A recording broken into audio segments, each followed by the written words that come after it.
Hello बच्चों, मैं Mrs D Lalbagh girls inter college से और मैं यहाँ 10th क्लास के बच्चों का वेलकम करती हूँ अपने लालबाग गर्ल्स इंटर कॉलेज के यूट्यूब चैनल पर।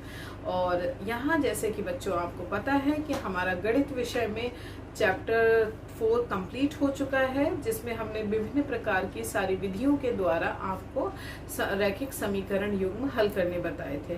अब हमारा एक नया चैप्टर शुरू हो रहा है, द्विघात समीकरण यानी कि क्वाड्रेटिक इक्वेशन। जैसे कि नाम से लग रहा है कि द्विघात समीकरण यानी ऐसा समीकरण जिसमें हमारी चर राशि की घात कितनी हो, 2 हो, तो ऐसे समीकरण क्या कहलाएंगे, द्विघात समीकरण। तो बच्चों चले फिर स्टार्ट करते हैं द्विघात समीकरण। जैसा कि बच्चों यहाँ पर मैंने दिखाया है, मानक द्विघात समीकरण यानी कि स्टैंडर्ड द्विघात समीकरण ax² + bx + c = 0। यहाँ पर x की घात कितनी है, 2। हमेशा याद रखिएगा, चर राशि की अधिकतम घात 2 हो तभी समीकरण हमारा द्विघात कहलाएगा। तो कहने का मतलब है अज्ञात राशि यानी कि जो चर राशि है हमारी, उसकी अधिकतम घात कितनी हो, 2। तो कहने का मतलब है ऐसा समीकरण जिसमें अज्ञात राशि की घात अधिकतम 2 हो तो समीकरण हमारा द्विघात समीकरण कहलाएगा। तो यहाँ पर यदि हम एक एग्जाम्पल के थ्रू आप बच्चों को समझाना चाहे, मान लीजिए 5x² - 3x - 2 = 0, या दिखाना चाहें x² - 49 = 0, तो आप लोग देखोगे जो अज्ञात राशि, देखिए 5, 3, 2 ये तो सब वास्तविक संख्या है, 49 भी वास्तविक संख्या है। यदि अज्ञात यानी चर राशियां देखें तो कौन सी है, x वाली, ठीक है, x²। तो यहाँ अधिकतम घात पूरे समीकरण में देखिए तो कितनी है, 2।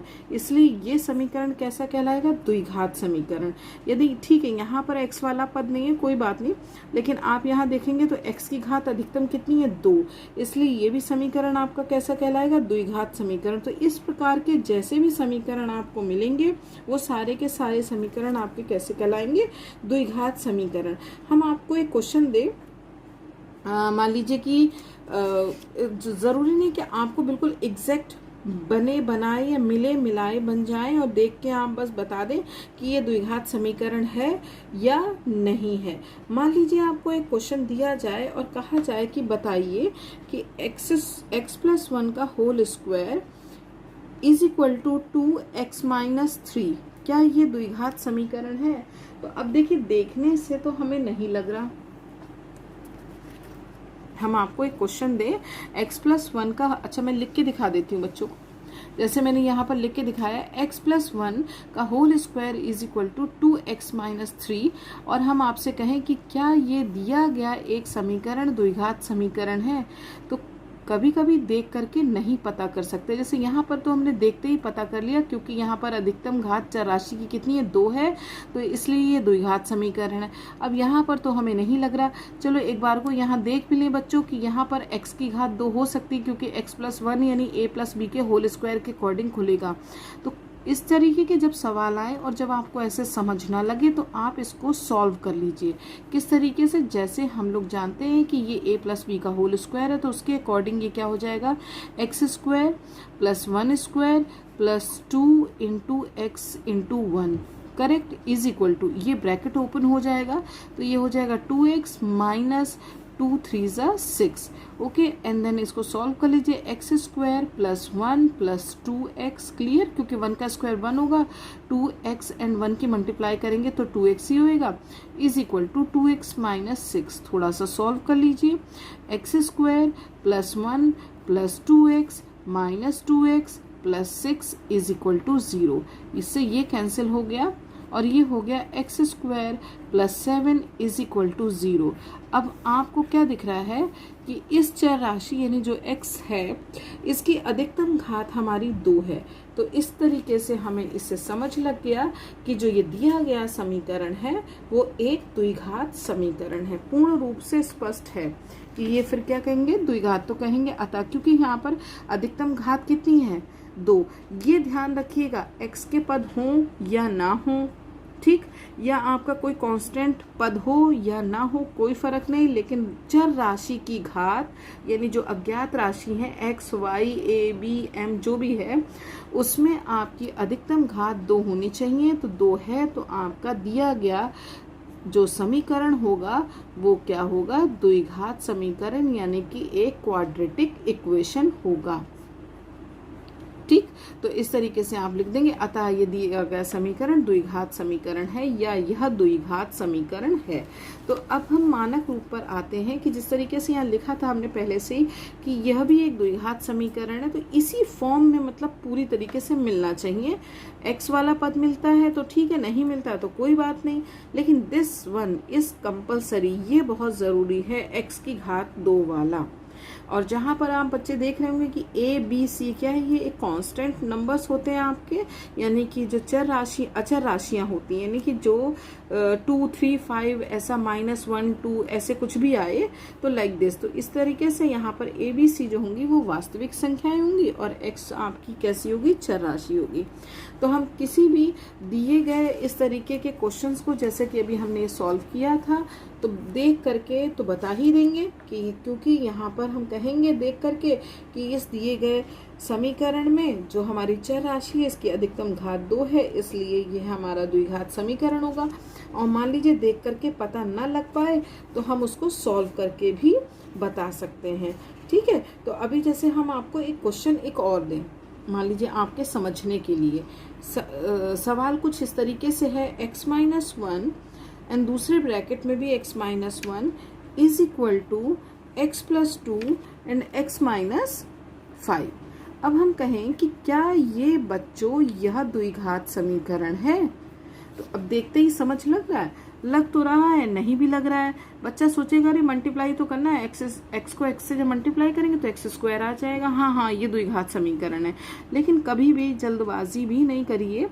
अभी हमने इससे पहले क्या बताया कि जब आपको देख के समझ ना लगे और आपको लग रहा है कि इसका सोल्यूशन हो सकता है तो आप इसे सॉल्व कर लीजिए, हार्डली आपका 1 मिनट लगेगा। हमने देखा कि ये दोनों सेम ब्रैकेट है, तो x-1 का होल स्क्वायर बनना है तो खोल लीजिए, x² ये डायरेक्ट मल्टीप्लाई कर लीजिए -x एंड इसकी करेंगे -x -+1 ब्रैकेट खोलिए, सेम ऐसे ये होगा। x को x से मल्टीप्लाई करा x², x को 5 से मल्टीप्लाई करा -5x, x को 2 से किया तो प्लस का 2x and plus minus -5 2 10 is equal to, अब x² -2x + 1। अब राइट हैंड साइड चल दें, x² -3x -10। ठीक, अब इसको थोड़ा और सॉल्व कर लें, x² -2x + 1 -x² + 3x + 10 is equal to 0। सबके सबको हम किस साइड ले आए, लेफ्ट हैंड साइड पक्षांतर करके ले आए। ये x² इस x² से क्या हो गया, कैंसिल। अब बचेगा क्या, -2x + 3x + 1 + 10 is equal to 0। अब आपको क्या लग रहा है कि ये तो घट के बचा x और ये हो गया 11 इज इक्वल टू 0। तो फाइनल जो समीकरण हमारी बन रही है वो बन रही है x + 11 इज इक्वल टू 0। तो देखा हमने क्या था और निकला क्या, जैसे कहते हैं ना कि खोदा तो बाहर था और निकल के छोटी सी चूहिया आ गई, यानी चूहा आ गया। तो बच्चों इस तरीके से हम किसी भी सवाल को बड़ी आसानी से हल करके बता सकते हैं कि ये दिया गया समीकरण, देखा जाए तो दिया गया ये समीकरण था इतना बड़ा पहाड़ जैसा, लेकिन जब सॉल्व करा तो x+1 आया। तो देखते ही पता चला कि चूंकि हमारी चर राशि यानी x की घात 2 नहीं है, इसलिए ये दिया गया समीकरण जो है वो द्विघात समीकरण नहीं होगा। तो आप लिख लेंगे अतः यह समीकरण द्विघात समीकरण नहीं है। तो बच्चों मुझे लगता है आपको अच्छे से समझ लग रहा होगा, लेकिन कभी कभी इस तरीके से तो देंगे ही देंगे, कभी कभी ऐसे भी दे देंगे कि आपको एक प्रॉब्लम सम की तरह दे देंगे। कैसे प्रॉब्लम सम की तरह, कि कहा एक आयत की लंबाई उसकी चौड़ाई से 3 सेंटीमीटर अधिक है, यदि आयत का क्षेत्रफल 40 वर्ग सेंटीमीटर हो तो इस स्टेटमेंट को या इस कथन को या इस प्रॉब्लम सम को एक द्विघात समीकरण के रूप में निरूपित कीजिए या शो करिए। तो आप कैसे करोगे? ठीक है, तो ये एक कहानी है, लेकिन इस कहानी को हमने कैसे करना है, इस स्टेटमेंट को इसी तरीके के द्विघात समीकरण के फॉर्म में करना होगा। तो कैसे करेंगे, चलिए ये भी हम देख लेते हैं। सबसे पहले हमने यहाँ पर एक आयत बना लिया, क्योंकि जिस हिसाब से जो प्रश्न दिया है वैसे ही लेके चले, जिससे कि हमें आसानी से समझ लग जाए। आयत की लंबाई क्या है, उसकी चौड़ाई से 3 सेंटीमीटर अधिक है। तो इसका मतलब ये हुआ कि हम मान लेंगे, क्योंकि ना तो हमें देखा जाए तो चौड़ाई तो हमें पता ही नहीं है भाई, चौड़ाई से अधिक है कौन, उसकी लंबाई। तो हमें चौड़ाई नहीं पता भाई, चौड़ाई पता चल जाए तो लंबाई तो अपने आप निकल ही जाएगी, क्योंकि उससे 3 सेंटीमीटर अधिक है। इसलिए हम मान लेंगे कि माना जो आयत की चौड़ाई है वो x सेंटीमीटर है। ठीक, तो इस हिसाब से जो प्रश्न के अनुसार है वो लंबाई क्या हो जाएगी, क्योंकि कहा उसने लंबाई चौड़ाई से 3 सेंटीमीटर अधिक है। तो यदि चौड़ाई x है तो 3 अधिक यानी 3 प्लस हो जाएगी उसमें। तो इस तरीके से एक आयत की चौड़ाई x सेंटीमीटर हो जाएगी, तो लंबाई x प्लस 3 सेंटीमीटर हो जाएगी। और यहाँ पर एक चीज़ दी गई है, आयत का क्षेत्रफल। आयत का क्षेत्रफल लिख लीजिए, जो दिया जाता है सबसे पहले वो लिख लिया करिए, जिससे कि हमें काम करने में आसानी हो जाए। अब सभी बच्चों को पता है कि यहाँ पर चौड़ाई हमने मान ली, लंबाई हमें पता चल गई, आयत का क्षेत्रफल 40 सेंटीमीटर स्क्वायर दिया गया है। और हम जानते हैं कि आयत का क्षेत्रफल क्या होता है, लंबाई गुणे चौड़ाई। और यहाँ पर क्षेत्रफल जो लंबाई गुणे चौड़ाई है वो 40 सेंटीमीटर स्क्वायर है। अब इसी फॉर्मूले में हम ये लंबाई और चौड़ाई की वैल्यूज़ रख देंगे। L यानी लेंथ कितनी है, x प्लस 3 इंटू चौड़ाई कितनी है आपकी ब्रेथ, वो है x इज इक्वल टू 40। अब ये ब्रैकेट खोल दीजिए, ओपन कर दीजिए, x square plus 3x is equal to 40, x square plus 3x minus 40 is equal to 0। तो यह एक पूरी समीकरण हमारी तैयार हो गई। और जैसे ही हमने इस समीकरण को देखा तो हमने क्या देखा कि x square plus 3x minus 40 is equal to जो 0 आया है, वो देखते ही हमने फट से बोला कि यही हमारा क्या कथन होगा, कौन सा, द्विघात समीकरण का, क्योंकि इस पर x की अधिकतम घात जो है वो 2 है।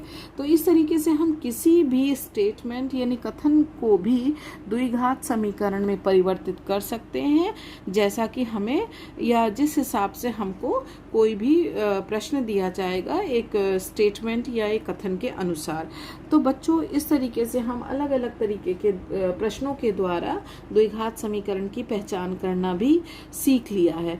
तो हम सोचते हैं कि आज के लिए इतना काफ़ी है। तो आप लोग इसी के बेसिस पर एक्सरसाइज 4A करिएगा, और जो सवाल ना समझ में आए वो हमें व्हाट्सएप ग्रुप पे बात कर लीजिएगा। और इसी के साथ मैं अगले टॉपिक के साथ अगले वीडियो में मिलती हूँ। तब तक के लिए थैंक यू बच्चों, ओके बाय।